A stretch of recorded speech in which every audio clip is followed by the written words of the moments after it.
Fala, meus queridos amigos e minhas queridas amigas do EHM, sejam muito bem-vindos e bem-vindas a mais um vídeo aqui do nosso canal.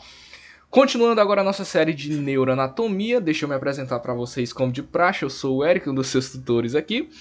E hoje nós vamos trabalhar a nossa videoaula 4 da playlist de neuroanatomia, a parte 2 de medula espinhal, ok? Como eu já havia adiantado para vocês na aula passada, nós vamos tentar dividir esse assunto de medula espinhal em pelo menos 3 vídeos.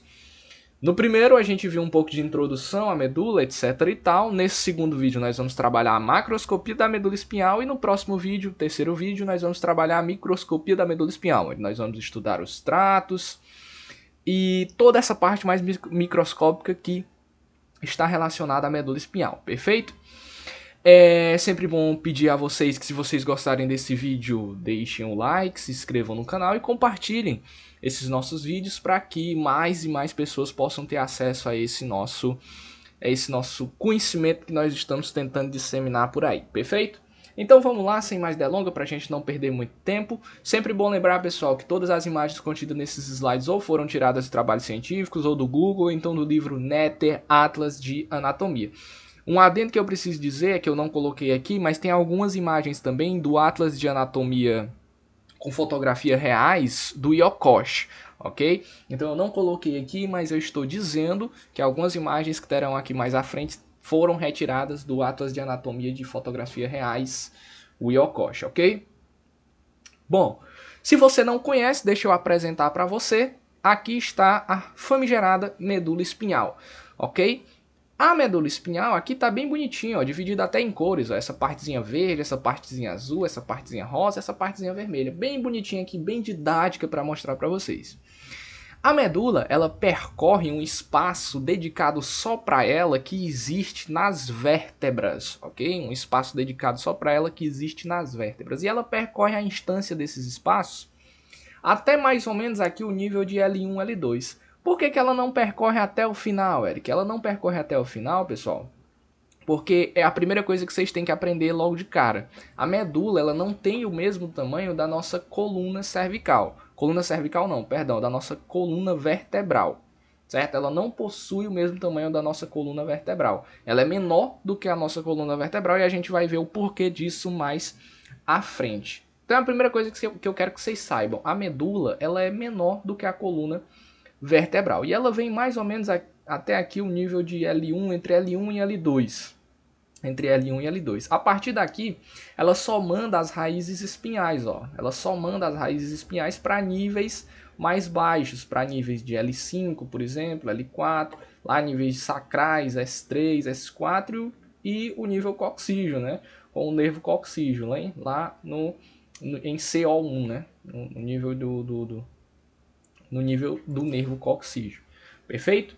Então é preciso que nós saibamos disso.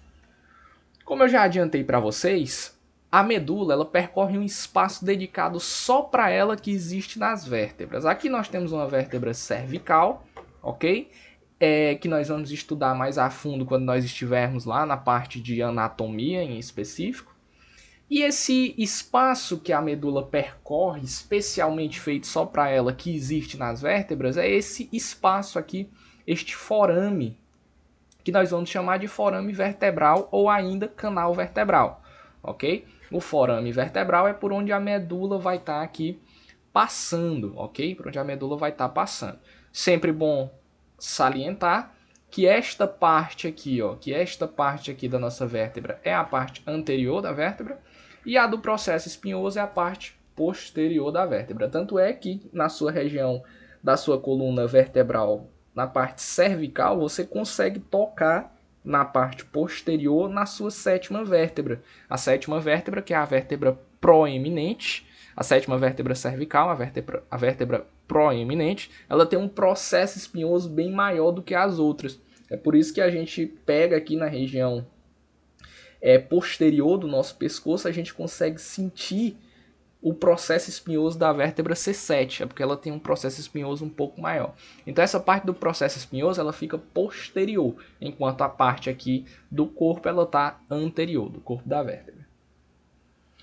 Bom, aqui está a medula, certo? Aqui está um corte, aliás, não é a medula por completo, mas está um corte aqui da medula. Sempre bom lembrar um seguinte, um detalhe que eu não falei para vocês.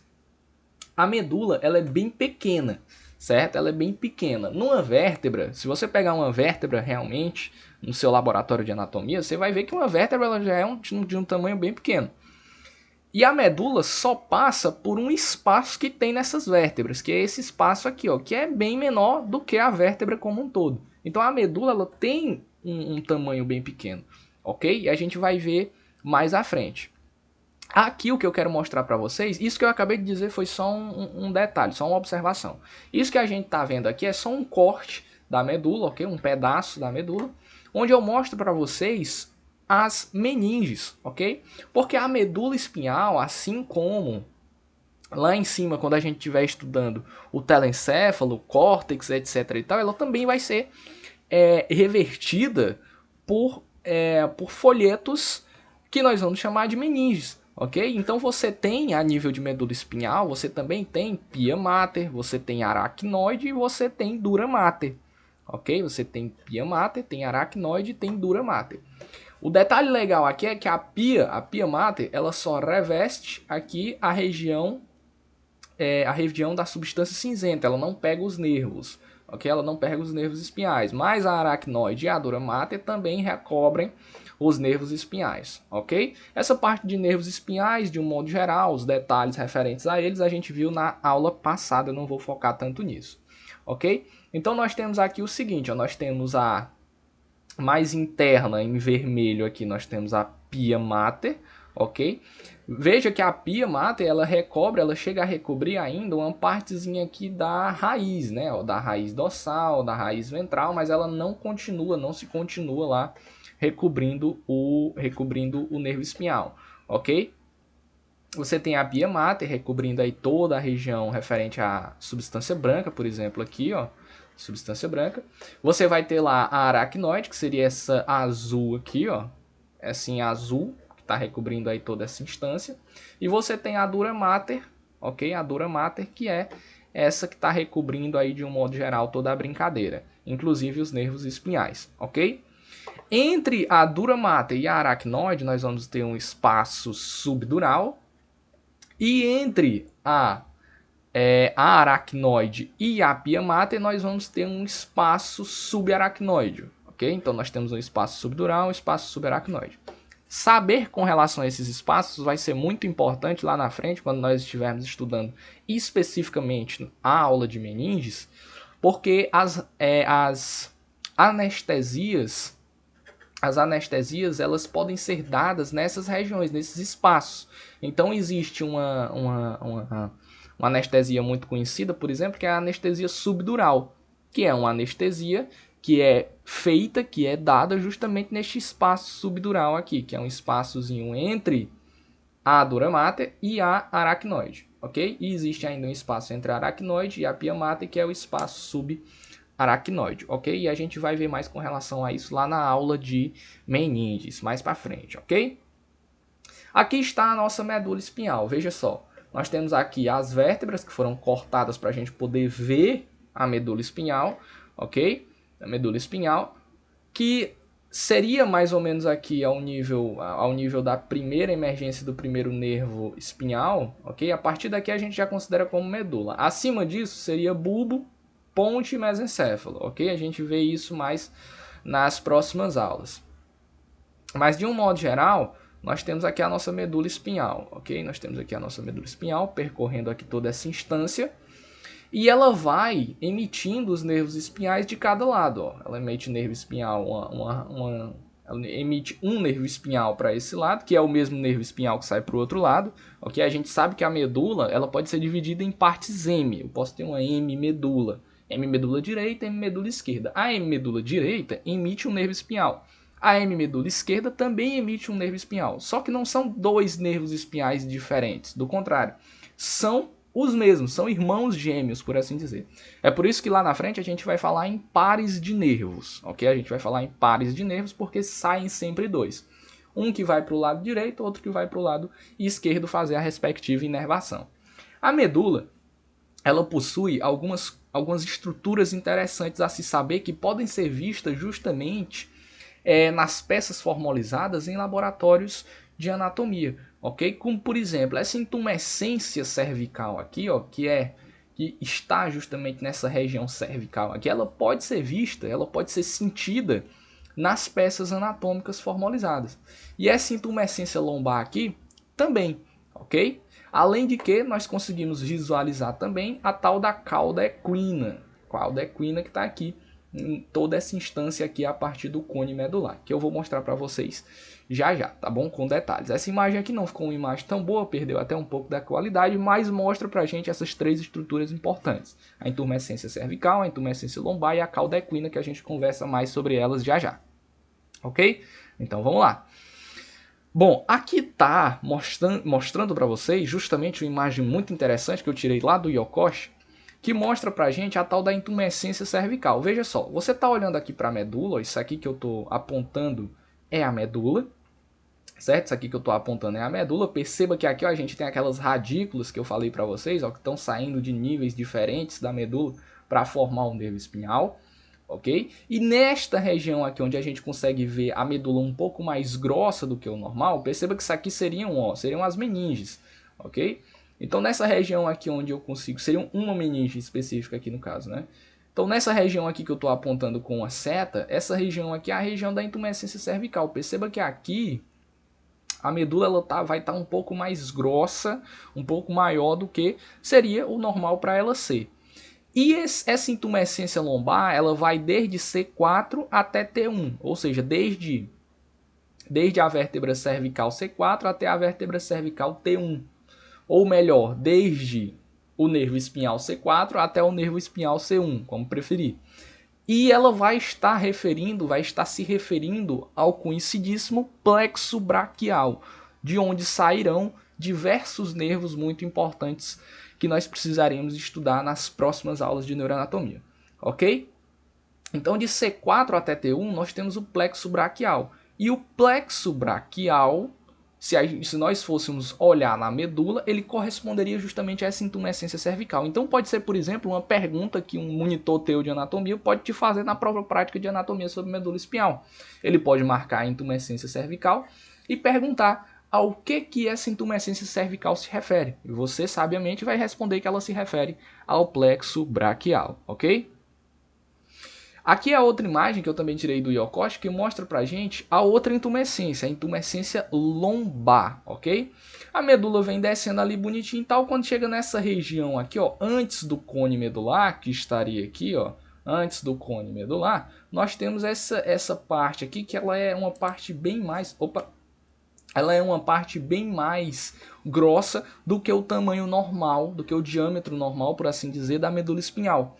Esta parte aqui corresponde, portanto, à intumescência lombar, que vai estar se referindo ao plexo lombosacral, que também será outro plexo muito importante, de onde sairá diversos nervos importantes para a inervação do membro inferior, que nós vamos ver nas próximas aulas, ok? Essa intumescência vai desde T11 até S1, ok? Vai desde T11 até S1 e corresponde para a gente aí ao plexo lombosacral, ok? Essa imagem aqui é a mesma imagem, as duas mesmas imagens anteriores, só que em um nível completo, por assim dizer. As outras são separadas, aqui é completo. Então nessa região aqui, ó, nós temos a intumescência cervical e nesta outra regiãozinha aqui nós temos a intumescência lombar, ok? Intumescência cervical, intumescência lombar. Eu vou mostrar nessa imagem também outras estruturas que a gente consegue ver, que a gente consegue diferenciar em termos de macroscopia da medula. Que são quais, Eric? São o cone medular, que seria justamente essa terminaçãozinha aqui, ó, essa terminação da medula, esse afilamento da medula lá ao nível de L1, L2 mais ou menos, esse afilamento aqui, corresponderá justamente ao cone medular, que é esse afilamento. Lembre do termo afilamento, é o afilamento da medula espinhal. Esse afilamento corresponde ao termo, corresponde ao cone medular. Perfeito? É uma estrutura que você consegue visualizar e demonstrar ela em peças anatômicas de um modo geral. Aqui, ó, nós ainda conseguimos ver essas raízes espinhais aqui, ó, que estão descendo para os níveis mais inferiores da coluna vertebral, que são justamente as raízes que correspondem ao que nós conhecemos como cauda equina, ok? Como nós conhecemos como cauda equina. Do filamento, aliás, do cone medular, a continuação do cone medular seria um filamento, certo? Aqui a gente tem um cone medular, ó, só que ele ainda se continua para baixo, ele ainda se continua um pouco para baixo, na forma de um filamento, ok? Que a gente consegue visualizar aqui onde está sendo apontado, ó, na forma de um filamento que nós conhecemos como filamento terminal, perfeito? Então, de um modo geral aqui, pessoal, nós acabamos de mostrar estruturas que nós conseguimos visualizar a olho nu, ou seja, macroscopicamente, na medula espinhal, que são justamente quem? A intumescência cervical, a intumescência lombar, o cone medular, a cauda equina e o filamento terminal, ok? Perfeito. Aqui nós temos uma representaçãozinha que mostra justamente essas coisas que a gente já veio falando. Não é uma imagem que está numa qualidade tão boa, mas que serve para a gente, ok? Nós temos aí as emergências dos nervos, ok? As emergências dos nervos espinhais. Aqui, mais acima, nós temos a intumescência cervical. Mais abaixo, nós temos a intumescência lombar, ok? Nós temos a intumescência lombar. Nós vamos ter aqui embaixo o cone medular, que ele não colocou muito bonitinho aqui, inclusive colocou muito pequeno. Temos o cone medular. Se continuando abaixo, nós vamos ter o filamento terminal e essa região aqui corresponderá à região da cauda equina, ok?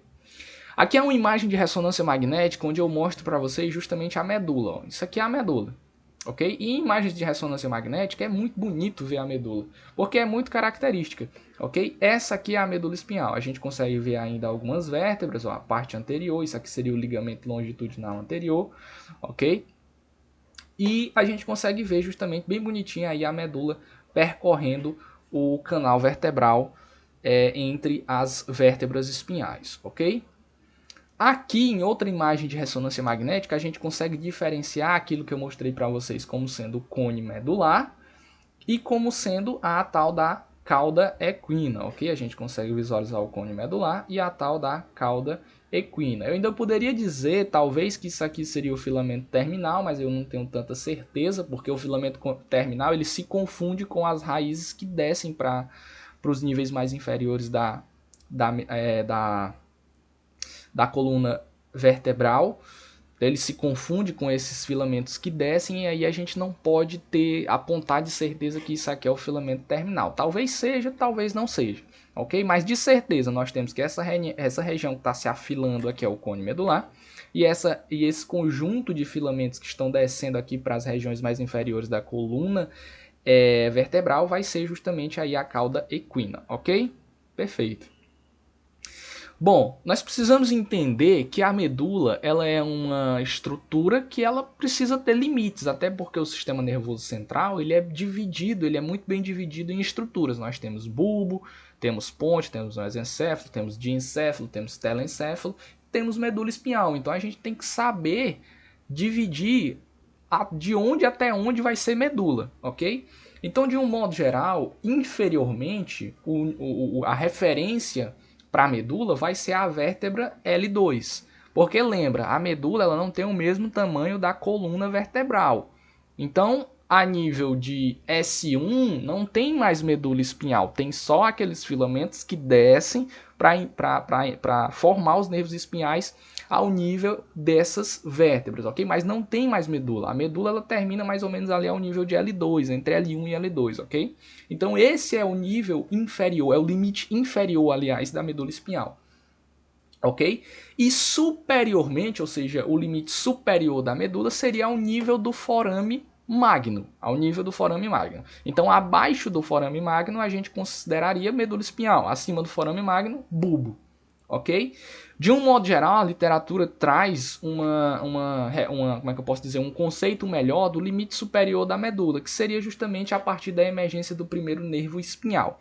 Então, a partir da emergência do primeiro nervo espinhal, a gente tem medula espinhal. Acima dessa emergência é bulbo, ok? Até porque o bulbo ele se confunde muito com a medula espinhal, porque ele é uma continuação superior da medula. Só que ele possui umas estruturas que a gente não tem na medula, certo? Que a gente não tem na medula. Então são coisas distintas, medula espinhal e bulbo. Então a gente precisa definir esses limites. Não são limites tão precisos, mas que a literatura aceita e a gente traz aqui para vocês, ok?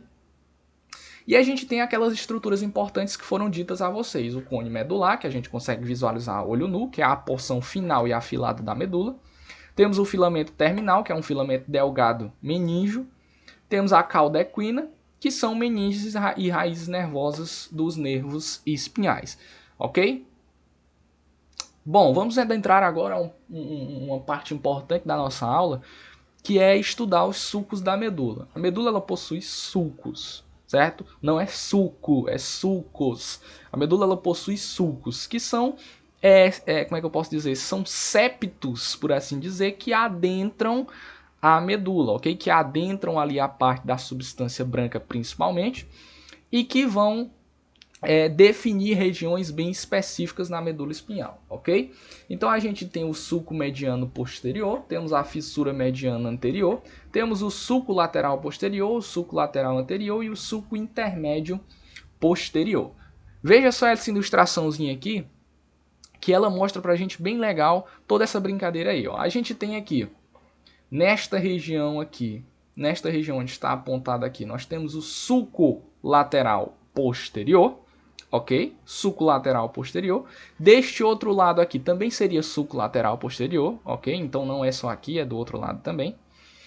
Aqui nós temos bem bonitinho aqui, ó, meio que um septo adentrando a parte aqui da substância branca. Nós vamos ter o sulco mediano posterior.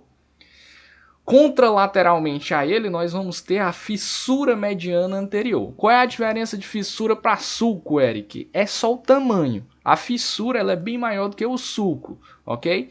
Então, sulco mediano posterior é na parte posterior da medula e fissura mediana anterior é na parte anterior, certo? Então, fissura é só para a parte anterior e sulco para a parte posterior.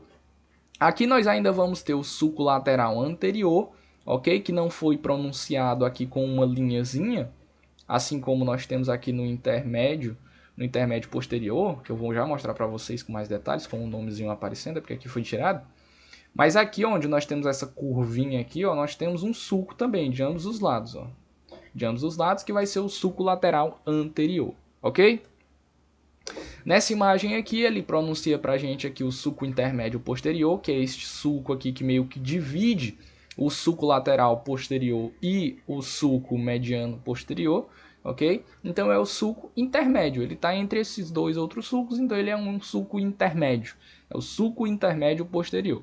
E aqui ainda se pronuncia na imagem o canal central da medula, ok? Uma estrutura muito importante por onde percorrerá o líquido cefalorraquidiano. Importante lembrar que eu acho que eu já disse na aula passada, mas o canal central da medula ele é revestido por células ependimárias que vão produzir esse líquido cefalorraquidiano. Bom, os nervos espinhais eles vão ser formados a partir daquelas raízes espinhais que vão saindo de cada um dos níveis da medula espinhal. E vão ser, pessoal, 31 pares de nervos espinhais, o que correspondem a 62 nervos espinhais. Então entenda, são 31 pares de nervos espinhais. Então, se são pares, são 2. Então a gente multiplica por 2, então nós vamos ter 62 nervos espinhais, sendo 31 nervos saindo de um lado e 31 nervos saindo do outro. Érico, mas são nervos distintos? Aí depende. Por exemplo, se eu pegar um nível medular lá, por exemplo, T1. Abaixo de T1 vai sair um nervo espinhal. Qual é? É o nervo T1, ok? É o nervo espinhal T1, a raiz nervosa T1. Esse nervo espinhal vai ter um nervo saindo pelo lado direito e um nervo saindo pelo lado esquerdo, mas a raiz é a mesma, ok? A raiz é a mesma, é T1. Então é meio que como se não fossem dois nervos distintos, é como se fosse o mesmo nervo, porque eles possuem a mesma raiz, só que um sai de um lado e o outro sai do outro. Então eles são irmãos gêmeos, por assim dizer, ok? São irmãos gêmeos? São irmãos gêmeos. Só que um vai inervar um lado e o outro vai inervar o outro referente à mesma raiz, ok? Referente à mesma raiz espinhal. É o que vai formar mais à frente, que nós conhecemos como dermátomos, que nós vamos estudar ainda nesse vídeo, ok? Então são 62 nervos espinhais, o que corresponde a 31 pares de nervos espinhais. Então, em termos de pares, nós temos 8 pares cervicais, 12 torácicos, 5 lombares, 5 sacrais e 1 coxígeo, ok? Sendo que dos nervos de C1 a C7, essas raízes espinhais vão emergir da margem inferior do forame vertebral, e de T1 a CO1, né, que seria o coxígeo 1, o nervo coxígeo, essas raízes vão emergir justamente da margem superior do forame. E o nervo C8, o cervical 8, porque a gente sabe que são 8 cervicais, são 8 nervos cervicais, mas vértebras cervicais a gente só tem 7. Então, o nervo C8 ele vai sair entre C7 e T1. A gente vê isso nessa imagem aqui, ó. Então você tem aqui, ó, C1 saindo superiormente, a vértebra C1. Nós temos aí C2 saindo superiormente à vértebra C2, C3 saindo superiormente à vértebra C3 e por aí vai. Até chegar ao nível do nervo C8. C7, a raiz C7 vai sair superiormente a C7 e C8 vai sair inferiormente a C7 e superiormente a T11. A partir de T11, todos os nervos espinhais emergem inferiormente à respectiva vértebra. Ok? Então, a partir de T11 não, perdão, a partir de T1. Ok? A partir de T1, cada nervo espinhal emerge na margem inferior do forame. Ok? Então, T11, aliás, T1, estou confundindo com T11, é porque eu estou vendo o T e o 1, parece o 11. Enfim, mas T1, aqui a vértebra T1, abaixo dela nós vamos ter o nervo espinhal T1. Oh, meu Deus, volta. Nós vamos ter o nervo espinhal T1. Abaixo de T2, que é a vértebra torácica 2, nós vamos ter a emergência do nervo espinhal T2 e por aí vai, ok? Não vou continuar falando, porque senão vai chegar um momento em que eu vou me atrapalhar, ok? Então aqui nós temos isso aí, ó. Nós temos um nervo saindo aqui, ó, na margem inferior do forame e outro que sai aqui superiormente, que já seria outro nervo espinhal acima, ok?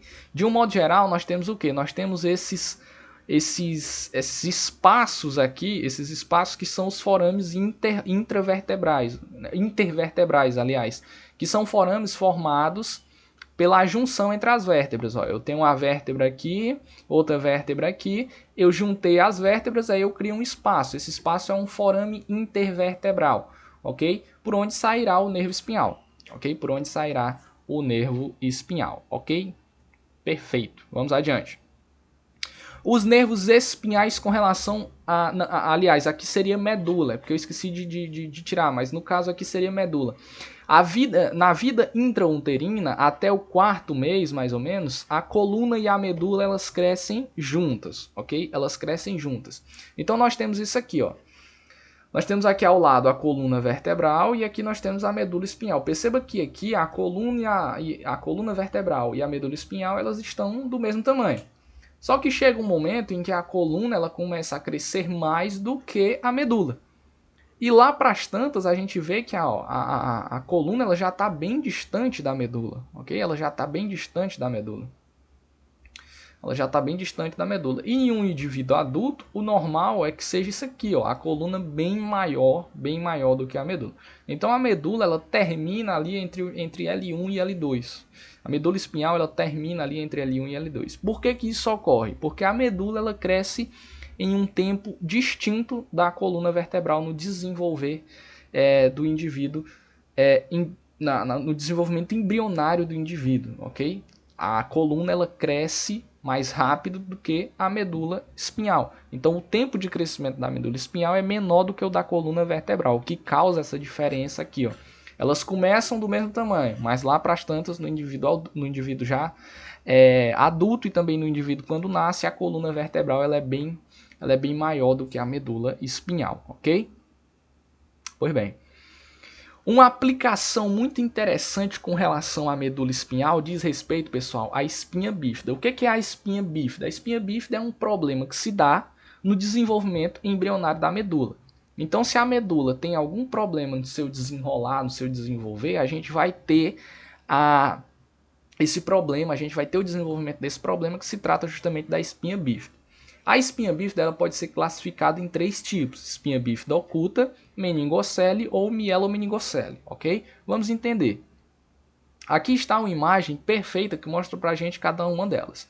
Primeiro de tudo, de um modo geral, o que causa espinha bífida é a não formação do processo espinhoso, ok? Processo espinhoso nas vértebras. Então, se eu não formo o processo espinhoso, eu deixo o meu canal vertebral aberto.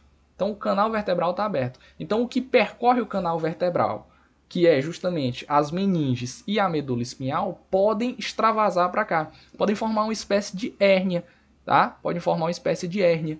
A medula, a espinha bífida, seria uma espécie de hérnia, ok? E a espinha bífida ela pode ser daqueles 3 tipos que eu havia dito. De um modo geral, a ausência do processo espinhoso causa essa abertura do canal vertebral que pode extravasar para fora as estruturas que vão estar passando ali na região do canal vertebral, que são as meninges e a medula espinhal, ok? De um modo geral, as 3 espinhas bífidas são bem características. A primeira delas, que é a espinha bífida oculta, ela é, de um modo geral, a menos agressiva das 3, ok? Ela é a menos agressiva das 3 para o bebê. Se consegue ver como característica dessa espinha bífida oculta um crescimento de pelos, né, um tufo de pelos meio que anormal para uma criança aqui nessa região posterior onde ocorreu a espinha bífida, ok? Onde ocorreu o processo de espinha bífida. Então aqui seria, no caso dessa presença desse tufo de pelos, um caso de espinha bífida, mas onde não ocorreu nem extravasamento de medula espinhal, nem extravasamento de meninges. Então ela é a menos agressiva das 3, ok? No caso da meningocele, que é outro tipo de espinha bífida, nós temos o extravasamento apenas das meninges, ok? Um extravasamento apenas das meninges, que pode ser corrigido cirurgicamente sem nenhum problema para a criança, ok? Mas a mielomeningocele, que é a mais agressiva, por que ela é a mais agressiva? Porque ela extravasa tanto as meninges quanto a medula espinhal, ok? Quanto a medula espinhal. Então ela é a mais agressiva das 3 para a criança em si, ok? E a grande questão é que a mielomeningocele das 3 ela é a mais comum. Então ela é a mais agressiva e ao mesmo tempo ela é a mais comum de se acontecer de espinha bífida. Do processo de espinha bífida, a mielomeningocele é a mais comum de se acontecer e é a mais agressiva, ok? Ela também pode ser corrigida cirurgicamente, certo? Também pode ser corrigida cirurgicamente. Hoje em dia, a fetoscopia, com o avanço da fetoscopia hoje, se pode realizar, inclusive, cirurgias com o feto ainda em desenvolvimento, certo? O feto ainda em desenvolvimento. O neuropediatra pode ir lá e fazer essa cirurgia, ele é o especialista em fazer essa cirurgia, tá certo? Mas de um modo geral, essas 3 aqui são as 3 classificações de espinha bífida que nós precisamos saber e que são defeitos que ocorrem no desenvolvimento da medula espinhal. Uma medula espinhal normal ela não vai ter isso aqui, ok? Mas uma medula com espinha bífida, aliás, um desenvolvimento de medula que causa espinha bífida pode ter ou uma espinha bífida oculta, com a formação desse tufo de pelos aqui, que não é tão agressiva, é a menos agressiva das 3. Tem a meningocele, que é essa protusão, essa saída das meninges, ok? A saída das meninges aqui, mas sem saída de medula. E a mielomeningocele, que é a saída, a protusão tanto de meninge quanto de parte da medula, ok?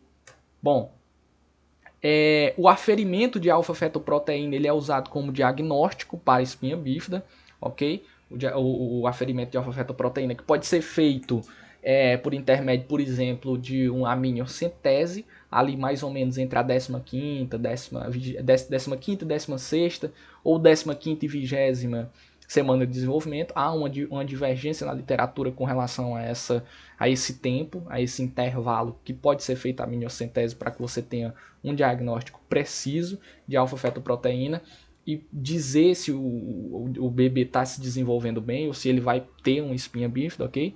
E a prevenção, de um modo geral, ela é feita com a ingestão de ácido fólico pela mãe, ok? Então, uma dieta regrada e rica em ácido fólico para uma mãe, uma mulher que está desenvolvendo uma criança, uma mulher que está em processo de gestação, a ingestão de ácido fólico ela é extremamente importante para prevenir justamente essa tal da espinha bífida, ok? E é aquilo que eu já havia dito para vocês. A manifestação mais comum de espinha bífida é a mielomeningocele, mas ela também é a mais bruta, por assim dizer, das manifestações de espinha bífida, ok? Então é a mais bruta, mas ao mesmo tempo é a mais comum, o que é um problema, né? E a mielomeningocele, como já havia dito, é um defeito congênito em que a medula espinhal de um bebê em desenvolvimento não se desenvolve adequadamente. De um modo geral, esse é um conceito até para espinha bífida, ok? Aqui nós temos então a mielomeningocele, ok? Então, numa criança, ela manifesta essa estrutura protusa na região dorsal da criança, é justamente característico de mielomeningocele e também de meningocele. Tem que haver a precisão com relação a essa diferença entre meningocele e mielomeningocele. A coluna vertebral normal, ela está aqui, ó, com a medula espinhal percorrendo o canal vertebral, só que uma coluna vertebral com mielomeningocele, ela não tem aqui, por exemplo, nessa região aqui, ó, há uma vértebra aqui que não formou seu processo espinhoso, certo? E que causou esse extravasamento tanto da meninge quanto da medula para fora, ó, para fora, extravasou isso aqui e causou a mielomeningocele. E ela pode ser solucionada cirurgicamente. Então aqui é uma imagem real de uma criança, de um bebê, com essa protusão aqui, ó, com essa protusão na região dorsal, na região das costas da criança, que é um caso de mielomeningocele aqui bem específico, que é um caso de mielomeningocele e pode ser corrigido cirurgicamente. Geralmente ele é corrigido cirurgicamente nos primeiros dias de vida ou então até mesmo ainda no seu desenvolvimento com uma cirurgia de fetoscopia, ok? Eu vou deixar aqui na descrição do nosso vídeo dois links que vão levar vocês para vídeos no YouTube que dizem respeito à correção de espinha bífida, certo? Um com relação a uma cirurgia com o feto ainda em desenvolvimento e outra quando a criança já nasceu. Hoje, com um desenvolvimento, com um acompanhamento bem feito do desenvolvimento embrionário, de uma mãe, de uma criança pelo médico, ok? Com esse acompanhamento bem feito, é possível que se diagnostique logo cedo a espinha bífida, ok? Como, por exemplo, usando aquele exame de aferimento de alfa-fetoproteína, é possível que se consiga diagnosticar isso cedo e corrigir ainda quando a criança está em desenvolvimento. Quando ela nasce sem nenhum problema. Ok? Mas há também aquelas mães que não possuem um acompanhamento do desenvolvimento embrionário do seu feto, ok? E têm as crianças e elas nascem com espinha bífida. Então, nesse caso aí, é um caso em que o procedimento cirúrgico ele tem que ser feito após o nascimento, nos primeiros dias de vida, para que a criança não tenha problemas no seu desenvolver, ok? Então, eu vou deixar esses dois vídeos aí na descrição para vocês assistirem. Um adendo aqui. No vídeo passado eu também tinha deixado um vídeo na descrição de correção de hérnia discal, mas eu esqueci de avisar no vídeo. Então eu estou avisando agora para que você volte lá se você não tiver visto, ok? E você veja esse vídeo que ele é muito importante. Bom, vamos falar agora sobre uma aplicação, por assim dizer, muito importante que a gente precisa saber com relação aos nervos espinhais e com a medula em si, que diz respeito aos dermátomos, ok? Dermátomo significa, literalmente, cor da pele, só que não está relacionado diretamente à cor da pele. Na verdade, um dermátomo ele é uma região cutânea, ok? Que vai ser inervada pelo mesmo nervo espinhal ou pela mesma raiz, ok? Então aqui nessa imagem a gente consegue ver justamente isso aí que eu estou falando para vocês. Por exemplo, uma referência que nós temos é uma referência clássica, aliás, que nós temos, é a referência do umbigo. Na região do umbigo estará ali passando por ela o dermátomo T10. Dermátomo T10, por que é dermátomo T10, Eric? Porque toda essa região cutânea aqui, ela vai estar sendo inervada pelo mesmo nervo espinhal, ou melhor, pela mesma raiz nervosa, pela mesma raiz espinhal nervosa. Por que eu não posso dizer que é pelo mesmo nervo espinhal, Eric? Porque veja que aqui, ó, você tem somente um lado. Você tem somente um lado. Por quê? Desse lado aqui você tem os nervos espinhais dessas respectivas raízes. Do outro lado seria o outro nervo espinhal que sai contralateral, sai para o outro lado, né, na medula espinhal, mas que vai ter as mesmas raízes. Só que isso aqui justifica só aquilo que eu havia dito para vocês. Lá quando a gente falou dos pares de nervos, né, são irmãos gêmeos, possuem a mesma raiz, mas um sai para um lado, o outro sai para o outro. Um vai inervar um lado, o outro vai inervar o outro. E eles se juntam aqui, ó. Então esse dermátomo T10, ele não para aqui, ele se continua, tá? Ele se continua aqui. Mas é uma referência que nós temos aqui, essa referência do umbigo, para o dermátomo T10. Então, nesta região aqui, ó, em toda essa região aqui do dermátomo T10, o que vai estar ocorrendo? Toda essa região vai estar sendo inervada por esse dermátomo. Então, se você tem uma pessoa que ela não está sentindo a sensibilidade cutânea nessa região aqui, próxima ao umbigo e se posteriorizando aqui para o dorso. O que você pode concluir com isso? Você pode concluir que pode estar havendo ali algum problema relacionado à raiz nervosa T10. Pode ser uma compressão, pode ser uma ruptura e por aí vai da raiz nervosa T10 ou então do nervo espinhal de raiz nervosa T10. Perfeito? Aqui nós ainda temos também, ó, L1, por exemplo, que vai estar relacionado aí com os nervos ilipogástrico e linguinal. Temos L1, L2, que vai estar relacionado aí com o genito femoral, ok? Região genital e região femoral, ramo genital e ramo femoral do nervo genito femoral e por aí vai, ok? Aqui uma representação do dorso, perceba que aqui você tem uma representação anterior, né? Uma representação anterior e aqui uma representação posterior. Eu falei dorso, mas não é só do dorso, também membro inferior, membro superior e de cabeça e pescoço, ok? Mas na parte posterior. Ok? Na parte posterior. Então aqui a gente tem o dermátomo, ó, T10. Então o dermátomo T10 estava lá na frente, na região do umbigo, ele se posterioriza para a região do dorso e vem bem para cá. Ó. Isso de um nervo espinhal. O outro nervo espinhal também vai estar fazendo a mesma coisa e eles vão se encontrar aqui e vai formar essa estrutura, toda essa região aqui, ó, que seria referente à região T10, ok? Tanto na parte anterior quanto na parte posterior. Isso não só para T10, mas sim para todas as raízes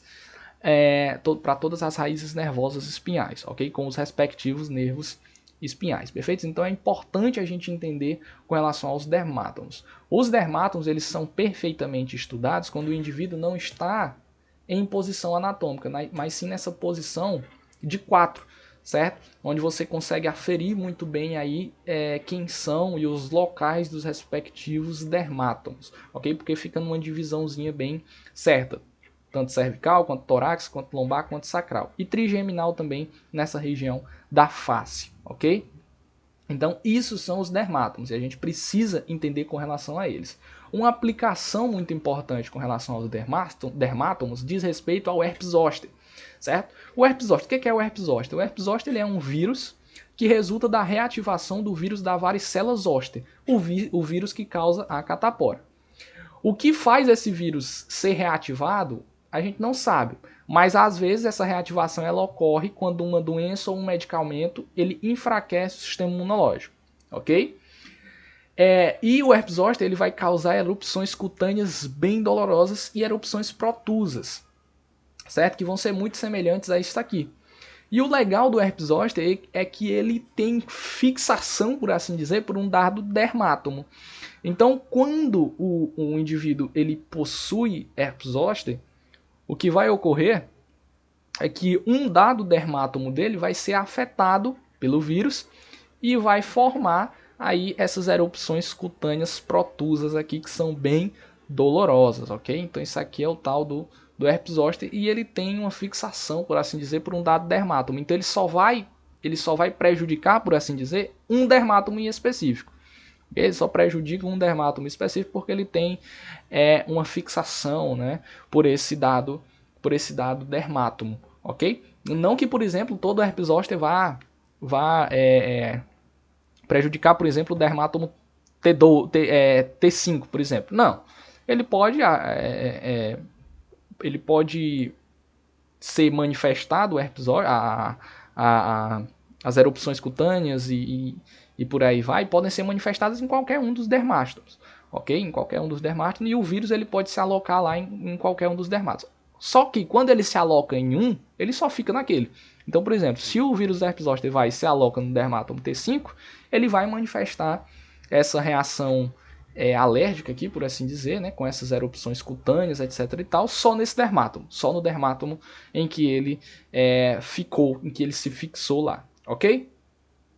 O tratamento para herpes zoster geralmente ele é feito com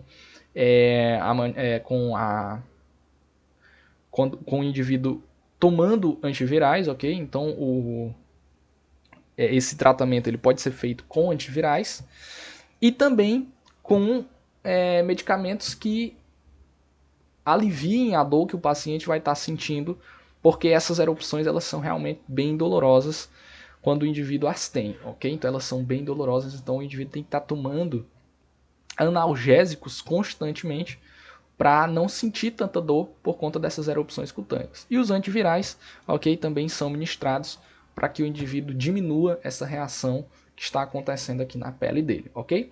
A prevenção, a melhor prevenção é a vacina para controlar, né, para com o herpes zoster, ok? Então, se o indivíduo ele toma a vacina, geralmente a gente toma essa vacina quando nós ainda somos crianças, então é bom renovar. Se você já é um indivíduo aí que você tem 16, 17, 18 anos, é importante você renovar essa vacina que você tomou quando você era criança para o herpes zoster, ok? Porque, principalmente se você já tiver tido catapora, você não tem a possibilidade de contrair o herpes zoster e fazer com que ele reative a sua catapora agora de uma forma bem mais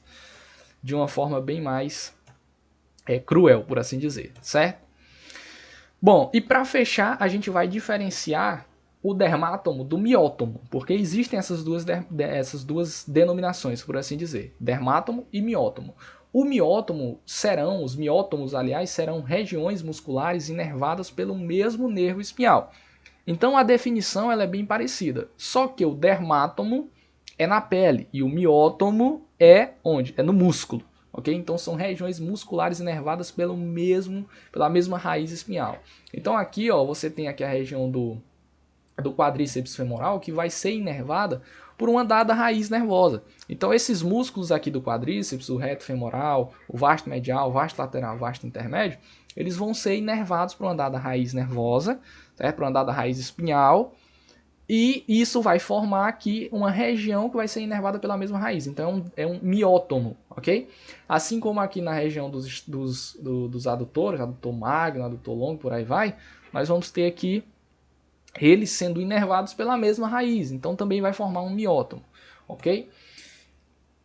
Não existe ainda, até o presente momento, quando eu fiz a minha pesquisa, um mapa de miótomos bem bonitinho, assim como existe um mapa dos dermátomos.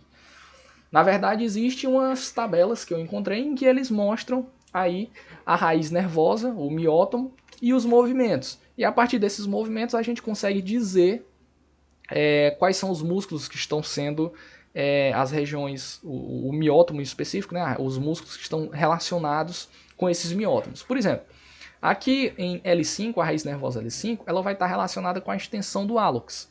Então, ela vai estar, a raiz nervosa L5, ela inerva o músculo extensor do hálux. Ok? Ela inerva o músculo extensor do hálux. Então, se ela inerva o músculo extensor do hálux, o miótomo L5 está relacionado com o músculo extensor do hálux. Então, se chega um indivíduo lá lá no hospital, enquanto eu estou atendendo, se referindo a uma atonia do seu dedo, vulgo dedão do pé, né, que seria o hálux, você precisa logo relacionar na sua mente que isso vai estar relacionado com algum problema no músculo extensor do hálux, porque ele diz que não consegue fazer um movimento de extensão do hálux. Então, se ele não consegue fazer um movimento de extensão do hálux, extensão do dedão, ok?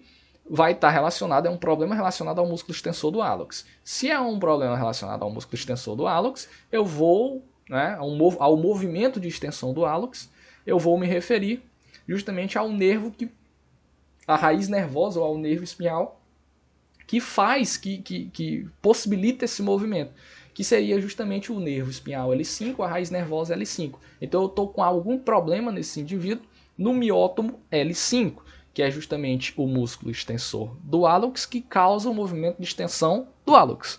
Ok? Então não é tão simples essa parte dos miótomos com relação aos dermátomos, né, que era um pouco mais simples, mas eles existem, certo? Apesar da gente não falar tanto neles, mas eles existem e são realmente também muito importantes, tá? Assim como os dermátomos, os miótomos também são muito importantes, ok?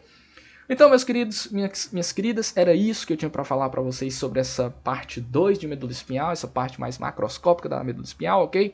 Espero que vocês tenham gostado, ok? Se você gostou, deixe o seu like, compartilha com seus amigos e se inscreva no nosso canal, ok? Você vai estar ajudando aí a gente a dar continuidade a esse trabalho que a gente vem fazendo aqui, ok?